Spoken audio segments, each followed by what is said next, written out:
Assalamualaikum warahmatullahi wabarakatuh. Shalom, Om Swastiastu, Namo Buddhaya, Salam Kebajikan. Sobat HAM, kita tahu bahwa dunia itu selalu berputar. Dan tentunya di dalamnya terdapat sebuah perubahan-perubahan yang terjadi. Namun seringkali kita tidak menyadari bahwa perubahan-perubahan signifikan tersebut terjadi dalam paradigma kehidupan. Di tengah-tengah derasnya arus terdapat sebuah jangkar yang justru menyelamatkan kita, yakni hak asasi manusia dan demokrasi. Halo Sobat HAM, senang sekali dengan saya Pramay Sheila dan saya Aldo. Kami berdua selaku host yang akan menemani Sobat HAM di seluruh Indonesia selama beberapa menit ke depan.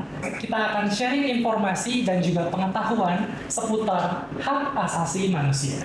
Nah, luar biasa sekali. Podcast kita, tema kita hari ini adalah tentang peringatan Hari Demokrasi Internasional. Wah, luar biasa sekali.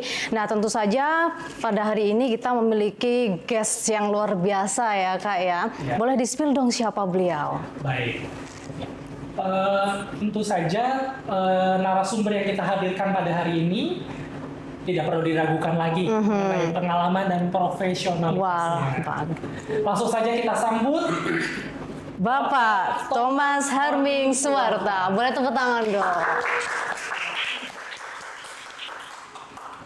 Saat ini Bapak Thomas menjabat sebagai staf khusus Menteri Bidang Transformasi Digital dan Komunikasi Media pada Kementerian Hak Asasi Manusia Republik Indonesia. Ada pepatahnya ya. Gimana tuh Kak? Kenal maka tak sayang. Wah, makanya perlu kenalan lebih dalam dong mengenai siapa sih sosok Bapak Thomas itu, narasumber kita yang hebat pada hari ini. Boleh di-spill dong Kak. Sebelumnya izin nih Pak Thomas, kita akan membacakan dulu background dari Bapak ya. Baik. Pak Thomas ini adalah seorang pria kelahiran Manggarai. Zodiaknya ini Cancer nih, Sobat HAM gimana? Cancer ya. Spill dikit. Kalau untuk pendidikannya pernah menempuh strata 1 di Sekolah Tinggi Filsafat di Driarkara, betul ya Pak ya? Betul. Kemudian melanjutkan magisternya di Universitas Pertahanan Indonesia. Betul. Dan berhasil lulus pada tahun 2015. Betul. Ya. Kemudian untuk pengalaman di organisasi tidak perlu kita ragukan lagi. Banyak banget pasti Kak. Banyak sekali. Luar biasa. Karena pernah menjabat sebagai Ketua Senat Mahasiswa Sekolah Tinggi Filsafat Driarkara, kemudian sebagai pengurus Pusat Pemuda Katolik di Jakarta, sebagai Wakil Ketua Koordinator Bidang Humas Komisi Kepemudaan Keuskupan Agung Jakarta, dan juga sebagai Direktur Kaderisasi Vox Populi Institute Indonesia. Untuk pengalaman karirnya, pernah bekerja di Komisi Keadilan, Perdamaian, dan Keutuhan Ciptaan untuk divisi Litbang ya Pak ya. Betul. Kemudian juga pernah sebagai reporter majalah Moral Sosial Hati Baru. Kemudian sejak 2011 sampai 2024 sebagai jurnalis di media yang populer nih, Media Indonesia. Dan juga sejak 2024 hingga saat ini sebagai staf khusus bidang transformasi digital dan komunikasi media Kementerian HAM Republik Indonesia. Wah, luar biasa sekali ya Kak, melihat background dan pengalaman yang luar biasa tersebut. Tentunya beliau telah expert banget ya, sebagaimana tema kita pada hari ini. Tema kita, iya betul, kredibel banget sesuai dengan tema podcast kita hari ini, yaitu tentang demokrasi internasional. Nah, mungkin langsung aja nih Kak, biar makin seru ya Bapak, kita langsung to the point aja dan ngobrol kita hari ini tentang demokrasi internasional Pak. Nah, kita tahu nih bahwa masyarakat itu masih berstatement bahwa berbicara mengenai demokrasi dan hak asasi manusia itu this is something serious gitu Bapak. Ada isu krusial yang cukup berat begitu, mungkin bisa dari histori latar belakang yang terjadi pada saat itu sampai hingga saat ini terjadi dan kedepannya begitu. Nah, jadi nih menurut Bapak Thomas, sebenarnya apa sih makna memperingati Hari Demokrasi Internasional di tanggal 15 September? Sebelumnya mungkin terima kasih untuk Sela sama Aldo. Ya, Kalian berdua masuk generasi Z ya kalau untuk konteks hari ini. Kalau kita mulai dari kondisi kalian sebagai Gen Z hari ini, lihat fenomena dunia ini kira-kira seperti apa. Ada sebuah fenomena yang kira-kira kalian tangkap sebagai sebuah fenomena baru nggak dalam konteks kita sebagai negara demokrasi, baik di Indonesia maupun melihat gejala-gejala internasional. Kalau saya menangkapnya dengan fenomena-fenomena, karena terkait nanti tema ini, ada sebuah pelaku yang berbeda, pelaku sejarah. Kalau kita mau bilang, kejadian di Nepal itu memberikan sebuah perspektif baru dalam konteks berdemokrasi di dataran dunia internasional maupun nanti juga bisa kita bicara dalam konteks kita di Indonesia. Apa itu? Yang mendrive perubahan sekarang itu adalah teman-teman generasi Z yang sebenarnya itu punya pola dan gaya komunikasi yang berbeda. Dengan mungkin generasi saya yang lahir di tahun 1980-an, anak-anak yang mungkin seusia-usia teman-teman yang generasi Z saat ini, itu jadi apa ya, kalau saya merefleksikan kejadian yang belakangan ini sebagai sebuah kekuatan politik baru di masyarakat yang tidak bisa dianggap remeh dan punya pola dan gaya komunikasi yang sama sekali berbeda dan mungkin dulu tidak pernah kita bayangkan. Apa itu? Sebuah ungkapan ekspresi spontanitas atas situasi. Jadi substansi demokrasi itu kan sebenarnya kita tidak perlu berpikir terlalu jauh. Apa itu? Partisipasi. Begitu ruang partisipasi itu dibuka, sebenarnya nafas dan jantung demokrasi itu ada di situ. Dan itu yang sebenarnya terjadi dengan fenomena dunia hari ini. Ruang-ruang yang dulu kita anggap tertutup, ruang-ruang yang dulu kita anggap tidak bisa dimasuki, ruang-ruang yang dulu kita anggap ada batasan A, B, D, dan C, dan segala macam, saya pikir sekarang sudah terbuka semuanya. Dan anak itu yang terutama anak muda yang di Nepal itu, ketika dia berbicara mengenai haknya, mengungkapkan pendapatnya, menyampaikan ekspresinya, itu menurut saya sesuatu yang luar biasa dan itu mempengaruhi semua banyak anak muda di Nepal untuk menggerakkan dan mendrive sebuah perubahan. Jadi kalau kita bicara demokrasi hari ini, sebenarnya kita bicara sebenarnya tentang kita, tentang terbukanya ruang partisipasi, makin setara antara masyarakat, dia bisa punya kebebasan untuk bisa menyampaikan pendapatnya, bisa menyampaikan ekspresinya, dan sarananya sudah sangat banyak. Multi platform, dia bisa memakai media sosial. Kita nanti bisa, kalau sekarang orang selalu berbicara mengenai demokrasi digital, itu ya memang situasi kita hari ini itu kira-kira. Jadi saya happy ya, terutama dalam konteks karena makin kesini sebenarnya demokrasi itu kan wacana yang terus berkembang.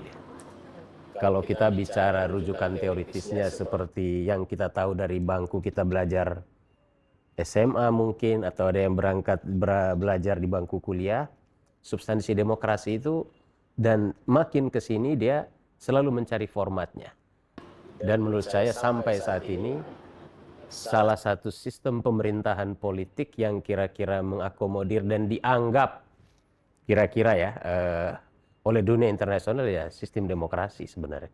Dan kita di Indonesia memiliki semangat yang sama untuk, kalau bicara cita-citanya Presiden Prabowo di poin nomor 1 jelas. Memperkokoh ideologi Pancasila, demokrasi dan hak asasi manusia. Jadi nafasnya kira-kira kurang lebih sama. Kira-kira begitu kalau menurut saya, yang kalau Sela tadi ditanyakan mengenai soal Hari HAM demokrasi, apa itu Hari Demokrasi Internasional. Jadi sebenarnya kita hanya untuk memperingatkan kita untuk memastikan sebenarnya ruang partisipasi yang makin terbuka, karena pemerintahan dari rakyat oleh rakyat dan untuk rakyat itu kan sebenarnya karena terbukanya ruang partisipasi sebenarnya. Dan kalau kita bicara dari kejadian kemarin, persis itu yang diinginkan oleh masyarakat. Tidak ada sumbatan antara si masyarakat dengan pemerintah misalnya. Ketika ruang-ruang ini terbuka, maka menurut saya saat yang sama apa yang kita sebut penghormatan, pelindungan, pemajuan dan penegakan hak asasi manusia itu ruangnya bisa semakin terbuka lebar. Karena saya pikir teman-teman lebih paham bahwa demokrasi dan hak asasi manusia itu sebenarnya dua sisi mata uang. Mereka saling mengandaikan. Ya. Jadi kalau pemenuhan HAM yang bagus, maka demokrasinya makin sehat. Kan begitu. Kalau dalam negara demokrasi yang kira-kira sehat dan semakin matang, maka aspek hak asasi manusianya itu tentu mengarah kepada sesuatu yang lebih positif. Kira-kira begitu aja gampangnya. Terkait dengan tadi statement Bapak ya, bahwa demokrasi itu kan dari asal-usul katanya kan demos dan kratos sebenarnya Pak ya. Dari oleh dan untuk rakyat kalau tadi Bapak sederhanakan penjelasannya. Dari dulu kita di bangku sekolah itu didoktrinnya kayak begitu. Sehingga segala sumber kekuatan dan kekuasaan itu bersumber dari rakyat. Dari rakyat. Nah, seiring dengan itu ada perubahan yang terjadi atau fenomena yang terjadi di masyarakat, khususnya di Gen Z nih. Kalau boleh saya luruskan, saya milenial sih kebetulan. Saya yang Gen Z kebetulan ya. Emang terdapat perbedaan banget ya Kak ya dari generasi-generasi sebelumnya dan hingga generasi Karena saya gini, ini. betul, teman-teman Sela ini, kayak Sela ini udah bukan generasi yang perlu kita doktrin. Udah nggak zamannya lagi, memang persis. Dan ruang yang setara diskusi begini jauh lebih menarik dan challenging untuk kita. Begitu aja. Terkait perubahan yang terjadi itu Pak, Gen Z terutama ya, menganggap bahwa pejabat-pejabat publik itu kan memperoleh amanah atau kekuasaannya kan dari rakyat, dipilih oleh rakyat, dipercayakan untuk mengemban tugas dan tanggung jawabnya, melaksanakan tusinya di melayani masyarakat ya. Nah, sehingga mereka melihat bahwa gap yang dulu mungkin ya, kita menganggap pejabat publik itu jauh gapnya dari kita. Kalau Gen Z ini menganggap, lah kan sudah saya percayakan, kenapa begini, kenapa begitu, begitu kan ya. Nah, kira-kira Pak Thomas sendiri punya nggak tips atau cara bagaimana sih sebaiknya kaum muda, khususnya yang ada di masyarakat Indonesia saat ini ya, Sobat HAM dimanapun berada, bagaimana cara supaya masyarakat bisa terlibat dan menyuarakan pendapat dengan tetap menjunjung tinggi prinsip-prinsip HAM gitu. Karena pertanyaan Aldo langsung mengenai apa yang terutama dalam konteks anak muda hari ini. Aldo menangkap nggak? Kita nggak usah jauh-jauh fenomena yang terjadi kemarin aja. Jadi kalau Kementerian HAM konsennya kan kemarin kita bedakan mana demonstran, mana pelaku kerusuhan. Right? Itu sebenarnya ada message-nya itu. Message-nya apa? Negara menjamin kebebasan berpendapat, berekspresi, menyampaikan perasaan dan pikirannya. Itu satu sisi. Itu bicara ICCPR clear. Hak kovenan apa itu terkait kovenan sipil dan politik. Tapi ada klaster yang kedua, pelaku kerusuhan yang melakukan tindakan anarkis, pelemparan, penjarahan, perampokan, dan segala macam. Nah, kebetulan saya mungkin bisa, dan memang ini yang temuan yang terjadi di lapangan hari ini kan hal seperti ini. Jadi ada dua anomali dan fenomena sebenarnya yang terjadi di masyarakat dan di kalangan anak muda kita. Saya kasih bocoran sedikit. Setelah kita putar keliling-keliling Polda ini ya, untuk mantau pasca demonstrasi. Pelakunya dari kelompok mana coba yang paling banyak? Dari anak-anak SMK. Usia rentang 17 sampai 18 tahun. Jadi relevan dengan pertanyaan kamu tadi. Yang melakukan pelemparan, yang ini artinya saya bicara yang pelaku kerusuhannya dulu ya. Anak-anak yang usia 18 tahun, 17 tahun. Kita tanya dong, lu kenapa terlibat? Saya karena diprovokasi lihat medsos Pak katanya. Ada temen yang ngajak ikut-ikutan. Jadi sudah bisa ditakar sebenarnya. Kalau bicara tidak, akhirnya saya setidaknya sampai pada kesimpulan begini. Memang untuk menyampaikan pikiran, perasaan, dan pendapat itu, tidak semua masyarakat paham di mana ruang dan di mana koridor dan bagaimana cara menyampaikannya.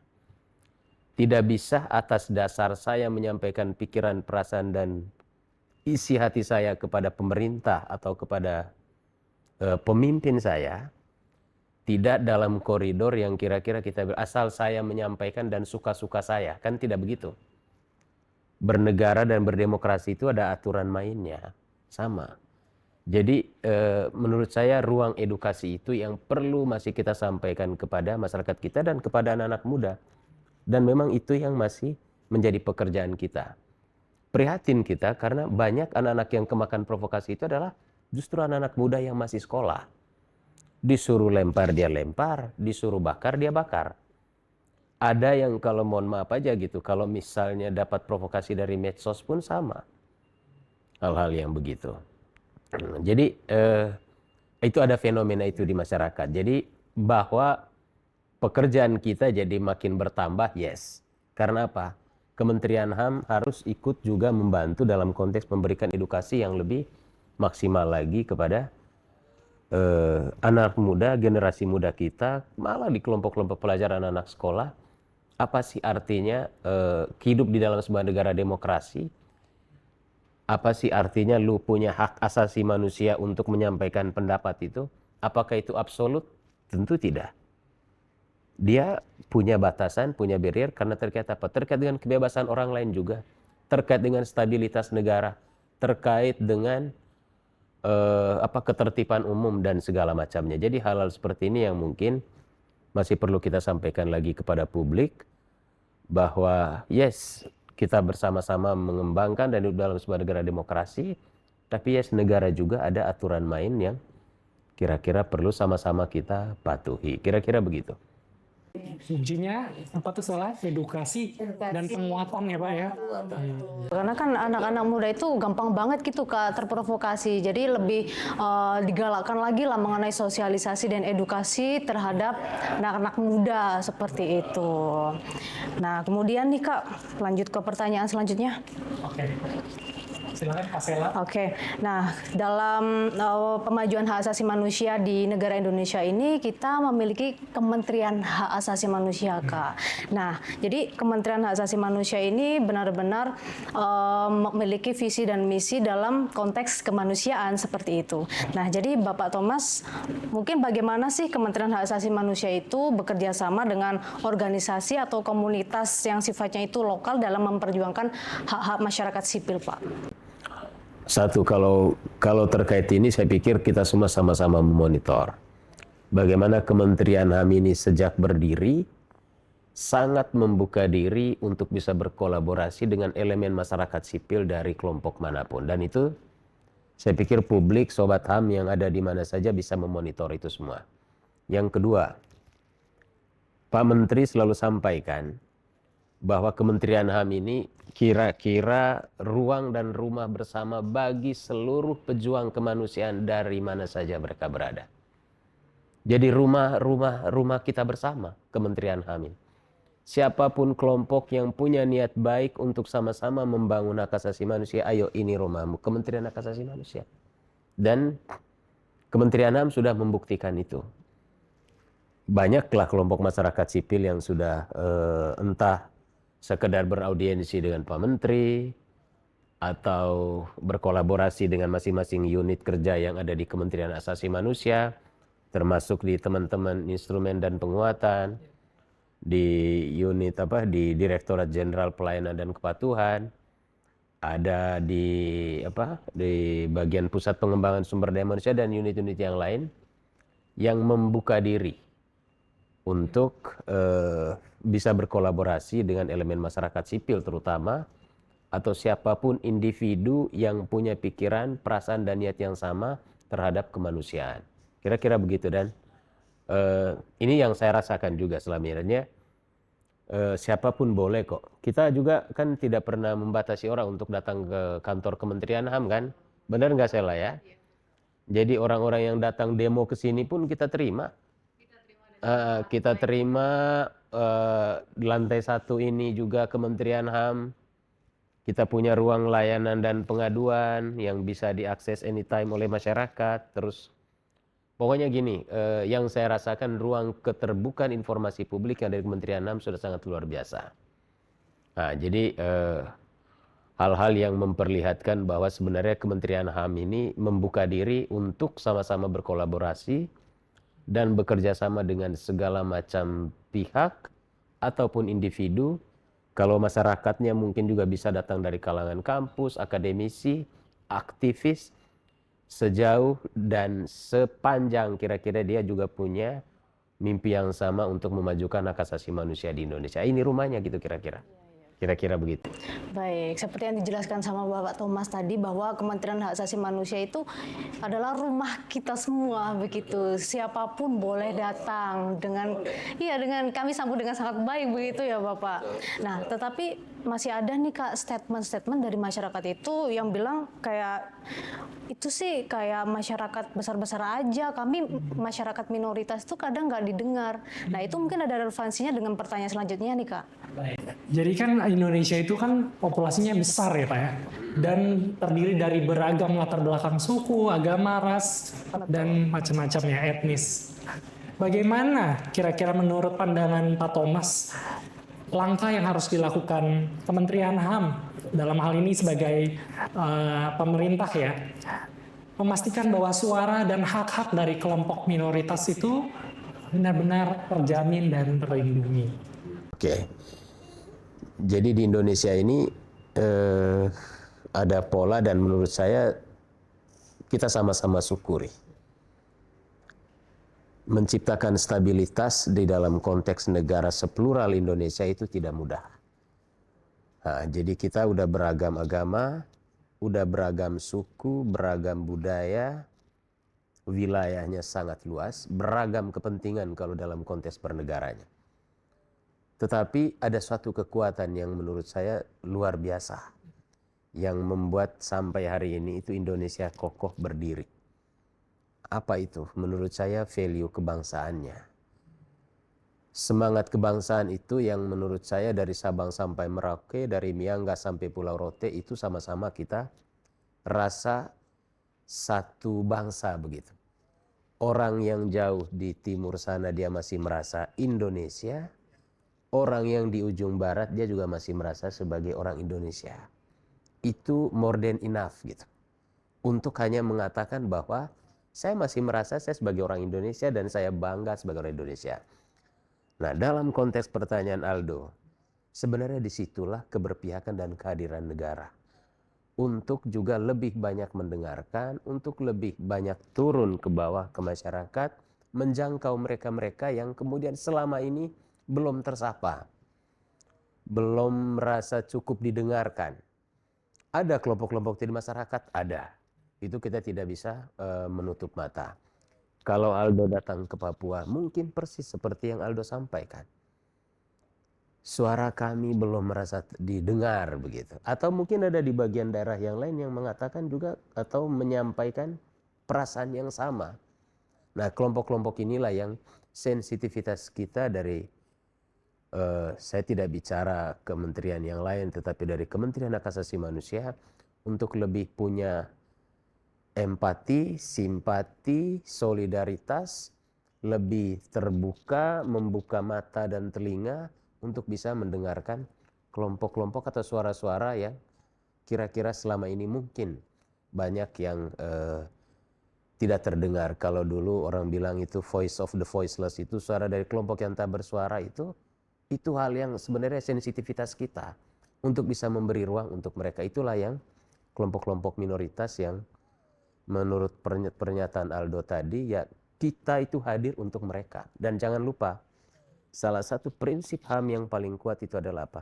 Perspektif keberpihakan pada korban. Jadi itu salah satu prinsip HAM yang kuat dan dalam situasi apapun, hak asasi manusia itu harus selalu berempati pada pihak korban. Mengapa kemarin misalnya Pak Menteri datang untuk memastikan misalnya kejadian banjir di Bali. Satu, lepas daripada soal aspek pemenuhan HAM-nya, negara harus hadir. Mereka kelompok masyarakat yang sedang mengalami bencana. Kita hadir di situ. Dalam konteks konflik atau apapun, itu kita harus berada di pihak korban. Hal yang sama misalnya kejadian intoleransi yang mungkin kita sama-sama tahu. Itu juga kita harus berada di pihak korban. Dan itulah hak asasi manusia sebenarnya gitu. Itu sih kalau dalam konteks itu. Jadi kalau boleh meng-highlight pendapat atau statement dari Pak Thomas itu ya, bahwa Kementerian HAM itu hadir bukan hanya sebagai wadah atau rumah, tapi juga bagaimana mereka not only feel at house, but feel at home. Itu yang penting ya Pak ya? Iya, betul. Semua hak aspirasinya bisa terlindungi, terjamin, didengarkan, seperti itu. Ini memang bukan hanya Kementerian HAM aja Kak, tapi seluruh pemangku kebijakan ini pemerintah itu sebenarnya sempat disampaikan oleh Bapak Thomas bahwa berupaya telah mendekatkan diri kepada masyarakat begitu. Nah ini ada kaitannya nih Pak dengan Kementerian Hak Asasi Manusia, bahwa Kementerian Hak Asasi Manusia ini kan tersebar di berbagai wilayah di Indonesia. Nah seperti itu, tentunya di situ dengan adanya kantor wilayah Kementerian HAM itu lebih mendekatkan prinsip-prinsip hak asasi manusia kepada masyarakat sekitar. Nah, jadi menurut Bapak Thomas nih, sebenarnya apa sih Pak dan bagaimana peran kantor wilayah Kementerian Hak Asasi Manusia sebagaimana mereka itu dapat mendekatkan prinsip-prinsip HAM dan menuangkan pada masyarakat di sekitarnya, Pak? Jadi ini strategis ya di kita. Tidak semua kementerian itu memiliki kantor wilayah di daerah. Dan Kementerian HAM saya rasa sebagai sebuah kementerian baru luar biasa. Kita punya kantor wilayah saat ini di hampir 20 provinsi. Dan kalau bicara wilayah kerja mungkin saya rasa sudah mengakomodir 38 provinsi. Karena ada sebagian masih sebagai sebuah wilayah kerja. Tetapi untuk sebagai sebuah kantor wilayah kita ada di 20 provinsi. Nah, apa artinya kehadiran mereka di tengah-tengah masyarakat? Satu, HAM itu berurusan langsung dengan masyarakat sih. Jadi itu mindsetnya ya. Jadi berurusan dengan manusia. Bahwa hak asasi manusianya sendiri sebuah intangible asset, yes. Karena kita tidak bisa raba kan. Tidak bisa dikuantifikasi. Mungkin dalam konteks panca indera kita tidak bisa membayangkan HAM itu apa. Yes, kan begitu. Tapi dia masuk di dalam konteks cara berpikir, dalam konteks perilaku, mindset yang kira-kira orang tahu, oh dia punya perspektif tentang hak asasi manusia. Oh dia paham hak asasi manusia. Oh dia menjalankan prinsip-prinsip HAM. Oh dia menghormati hak asasi manusia. Oh dia melindungi hak asasi manusia. Jadi aspek-aspek inilah yang kemudian kantor-kantor wilayah kita atau Kementerian HAM itu harus mampu menerjemahkan itu di wilayahnya masing-masing. Apa? Hal yang paling sederhana. Satu, hadirlah di dalam persoalan-persoalan real yang ada di masyarakat. Nah, jadi kehadiran itu aja sudah sebuah menjalankan prinsip HAM dia. Dia nggak boleh punya batas. Begitu. Jadi dia hadir di tengah-tengah masyarakat, merasakan dia hadir oleh masyarakat saja itu sudah sesuatu yang luar biasa. Terlepas daripada dia tentu sebagai wajah ya atau wajah dari Kementerian HAM yang ada di Jakarta itu ya kira-kira ada di teman-teman kita yang di kantor-kantor wilayah itu. Tetapi lebih daripada itu ya dialah yang kira-kira garda terdepan kita untuk bisa menjangkau atau bertemu langsung dengan masyarakat begitu. Ya mau dia lakukan penguatan oke, dia menjalankan kegiatan apa istilahnya pelayanan dan kepatuhan mungkin, atau respon-respon situasi yang masyarakat membutuhkan hak asasi manusianya dilanggar, ya monggo kita hadir gitu. Kira-kira begitu. Jadi efektivitas dari kehadiran kantor wilayah kita menurut saya itu. Dia lebih menjadi mata dan telinga kita yang ada di masyarakat. Begitu. Artinya mendekatkan diri dengan masyarakat itu kan punya banyak cara, Aldo. Selain kita bisa berinteraksi seperti ini, juga dengan pola-pola atau dengan cara-cara yang lain Yang intinya kita lebih responsif aja. Dan saya pikir itu kehadiran Kementerian HAM akan sedikit punya warna. Kehadiran mereka di wilayah itu bisa punya legitimasi yang jauh lebih kuat. Oh oke, Kementerian HAM luar biasa, dia punya kementerian kantor wilayah di beberapa daerah begitu kira-kira. Terkait HAM itu kan sendiri persepsi yang beredar di masyarakat kan bisa beraneka ragam ya. Pengertiannya sendiri orang-orang yang ada di kota mungkin aja bisa berbeda dengan ada yang ada di desa gitu ya Pak ya. Nah ada terobosan inovasi nih di Kementerian HAM yaitu Desa Sadar HAM. Nah, itu kita perlu tahu lebih mendalam nih sebenarnya program Desa Sadar HAM itu apa sih seperti itu. Nah, mungkin bisa diciptakan nih Pak mengenai Desa Sadar HAM. Belum saya jawab itu, menarik nih openingnya Aldo nih. Jadi ada membahasakan misalnya HAM masyarakat yang di desa atau di kota dengan dinamikanya sendiri-sendiri gitu kira-kira. Anak di kota mungkin mereka lebih sering mendengar contoh perlindungan data pribadi. Contoh ya, aware kan kita dengan isu itu. Orang di ujung timur atau yang jauh dari kota dia nggak paham perlindungan data pribadi. Ambil contoh, saya baru-baru dari daerah. Dia sangat mudah memindahkan KTP-nya dari saya atau ke orang lain. Hanya untuk jaminan pinjaman di koperasi misalnya. Tapi dia tidak merasa bahwa itu data privasi dia yang dia harus lindungi dan dihargai. Jadi itu ini ya soal perspektif dan pemahaman. Jadi betul yang kamu sampaikan. Nah, maksudnya kira-kira apa? Satu, ruang kita Kementerian HAM untuk bisa bekerja lebih masif lagi, pekerjaan rumahnya banyak banget. Hal-hal yang elementer yang mungkin kita kelompok terdidik sudah bicara mengenai itu. Privasi data, soal ruang kebebasan digital, bicara demokrasi digital. Tapi di masyarakat yang lain mereka masih bergulat dengan hal-hal yang elementer sifatnya. Nah, melanjutkan pertanyaannya Sela jadinya.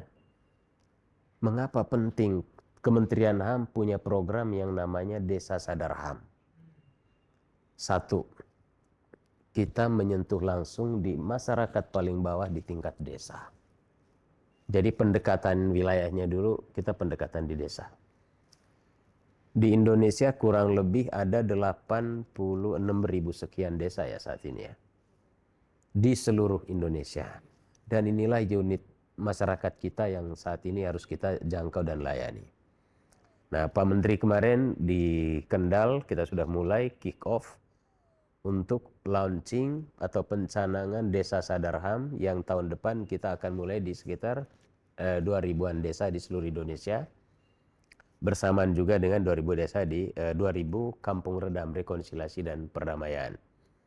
Nah, terkait Desa Sadar HAM sendiri ada satu aspek yang paling penting, itu adalah dalam konteks jadi kita tidak sedang mencari atau memberi penilaian mana desa-desa yang kayak macam kita dulu mungkin menganggap desa layak anak, jadi kita yang datang untuk ke masyarakat memberikan penilaian, jadi kriterianya kita buat.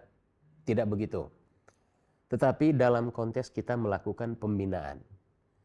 Kita karena konteks melakukan pembinaan, jadi kita yang lebih proaktif. Kita datang ke desa X, mau situasinya seperti apa ya kita harus mendatangi dia untuk dalam konteks melakukan pendampingan, melakukan pembinaan.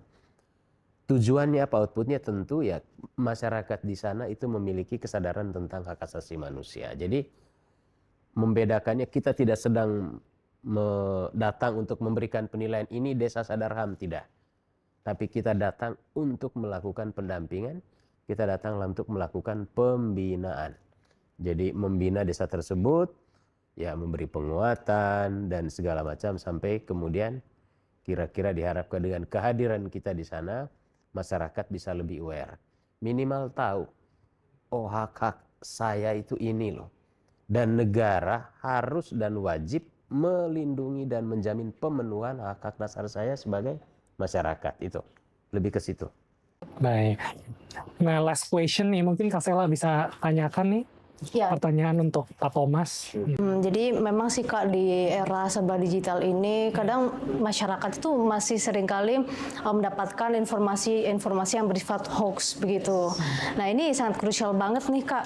Nah kira-kira cara masyarakat menghadapi disinformasi dan misinformasi serta menjaga lingkungan digital yang sehat itu bagaimana Pak? Baik, ya ini saya pikir pertanyaan penting memang sebagai pertanyaan pamungkas juga ya.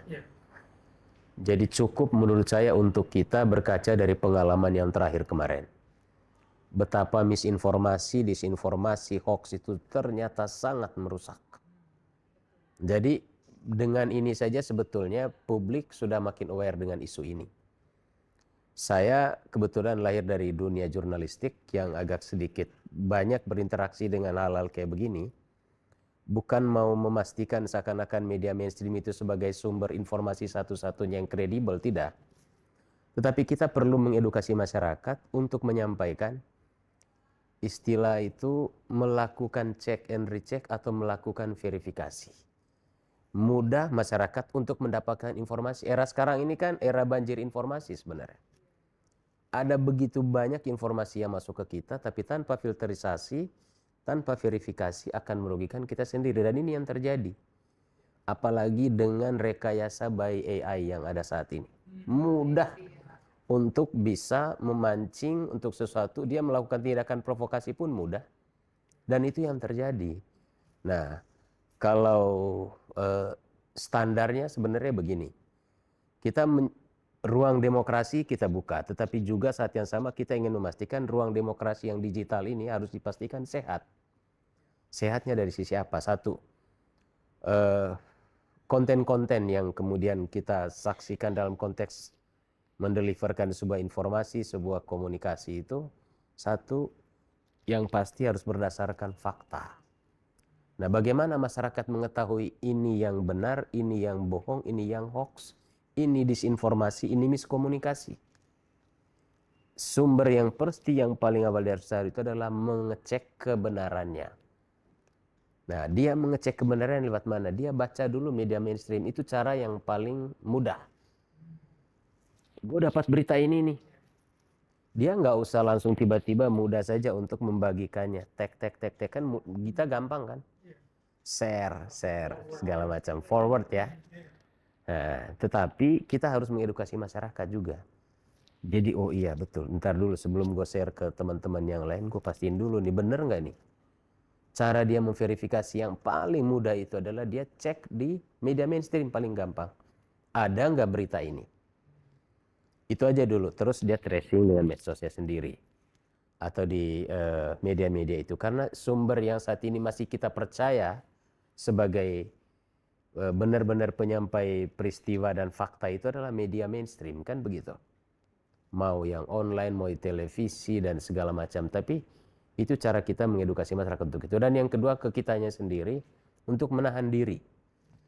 Lebih kuat untuk menahan diri, tidak gampang membagikan konten-konten yang kita sendiri ragu-ragu gitu.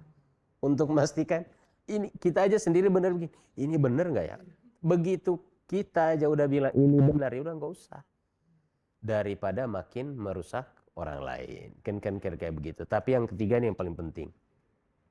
Kita jangan bagian, jadi gini, ada dua kalau bicara ini. Satu, lu menjadi produsen hoax, atau lu menjadi korban dari si pelaku.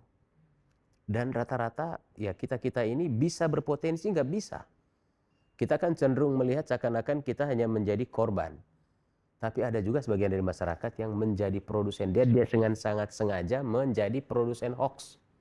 Nah ini yang menurut saya kita perlu waspadai, kita perlu antisipasi bersama. Dan dia boleh senang-senang, begitu dia udah menyulut, udah selesai, dia lari bos. Dia nggak bertanggung jawab lagi. Nah, daya rusaknya dibuat, dia tidak bertanggung jawab. Jadi yang rugi kita semua. Gitu. Jadi bahaya buat kita bersama, tapi sekaligus kita sama-sama lagi-lagi pentingnya edukasi untuk literasi digital itu dalam konteks mewujudkan ruang kebebasan digital atau demokrasi digital yang bebas tapi sekaligus sehat. Itu yang paling penting. Kira-kira begitu. Conclusion nih Pak, ada pesan atau harapan bagi anak muda di Indonesia ya terkait demokrasi dan memajukan HAM. Kalau standar satu gini, saya tidak suka memberi saran, Aldo.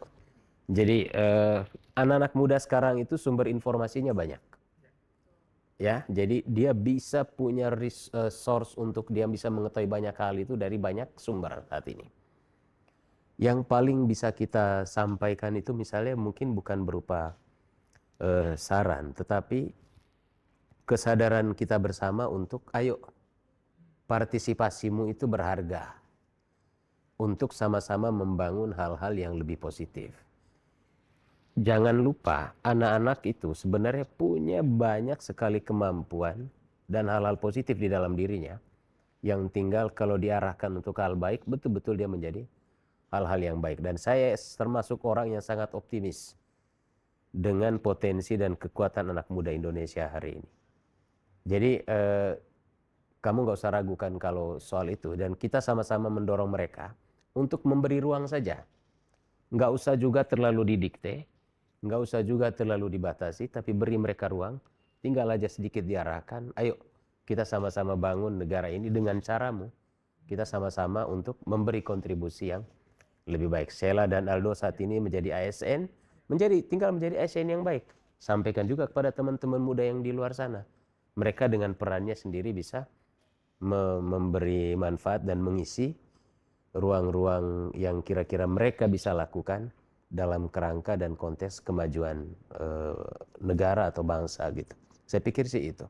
Baik, wah luar biasa nih Kak, banyak sekali ilmu-ilmu yang kita dapatkan dalam podcast hari ini Sobat HAM tentunya, dan banyak insight yang sangat berharga bagi kita semua. Dan tidak terasa kita sudah sampai di penghujung acara nih Pak Sobat HAM dimanapun berada. Ada satu quotes nih untuk Pak Thomas nih. Baik. Iya, ada satu quotes terkait demokrasi nih, ya, dari Bapak Mahatma Gandhi, bahwa di sebuah negara yang demokratis tidak ada satupun suara yang tidak didengarkan, karena setiap suara itu berharga. Sepakat saya. Dan suara tersebut berasal dari rakyat Kak. Hal ini relevan dengan teorinya J.J. Rousseau bahwa kedaulatan tertinggi itu berada di tangan rakyat. Begitu. Oke, baik, kami ucapkan terima kasih kepada Bapak Thomas atas kehadirannya dan berkenan untuk membagikan ilmu yang sangat luar biasa kepada Sobat HAM dimanapun kalian berada. Baik, dengan saya Pramai Sheila Dan saya Aldo. Kita akan jumpa lagi di podcast Sepaham. Jangan lupa untuk ikuti tayangan ini di episode yang mendatang, akan tidak kalah lebih menarik ya. Dan jangan lupa like, comment, and subscribe di Kemenham_Ditjen IDPHAM, baik di YouTube, Instagram, dan juga TikTok. Akhir kata, saya Aldo. saya Pramai Sheila. Kami berdua pamit. Dan sebelumnya kita mau sama-sama ucapkan nih Betul. terkait Hari Demokrasi. Untuk kita ucapkan selamat Oke. Hari Demokrasi ya. Selamat Hari Demokrasi Internasional. Terima kasih dan sampai jumpa. Sampai jumpa.